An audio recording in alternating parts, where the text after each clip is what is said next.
Je m'étais donné rendez-vous avec l'immensité et me suis retrouvé les pieds ensablés et au milieu de nulle part. Seul avec moi-même, face à ma désillusion, dans la puanteur des algues corrompues que j'écrasais. Partir à la rencontre de ces idéaux, poursuivre ces chimères, décider de lever les yeux vers le ciel, tenter d'atteindre les étoiles n'est pas chose si facile, en vérité. La réalité, parfois, peut devenir aussi pesante que le plomb, et l'horizon s'avérait plus inaccessible que jamais.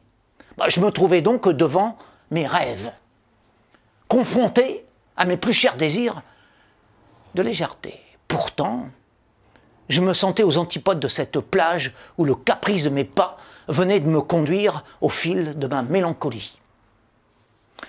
Les mouettes se moquaient de moi, les vagues me déroulaient leur tapis d'écume glacée. Pour le vent, je ne valais pas plus qu'une herbe folle. Et la mer grondait aussi loin que possible de mes ressentis. Les éléments se montraient parfaitement indifférents à ma présence. Je paraissais insignifiant dans ce décor grandiose. Entre la nuit et l'océan, je ne comptais pour rien, ou pour si peu de choses. Comme si j'avais été un intrus. La nature me considérait avec dédain. J'avais froid, je me découvrais isolé, dépouillé, vide. Et finalement, très conscient d'être rempli d'ennui. Je comprenais que je cherchais surtout à meubler ce néant par des artifices poétiques. Mais cela ne marchait pas. Mon âme ne s'accordait pas avec le réel. En moi stagnaient des brumes indéfinies, léthargiques et caressantes. À l'extérieur, l'orage de l'expérience vraie s'imposait beaucoup plus tranchant. L'univers n'avait que faire de mes humeurs de mortel.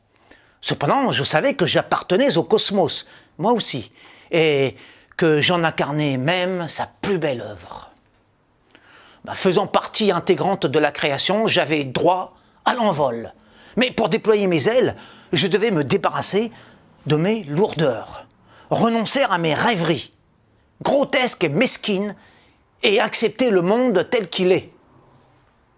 Le regarder avec amour dans sa beauté et son outrance, avec ses ronces et ses férocités, ses fleurs et ses pourritures, ses tempêtes de sang et ses éclats de paix, ses tonnerres de douleur et ses éclairs de joie, ses drames incompréhensibles et ses extrêmes élégances.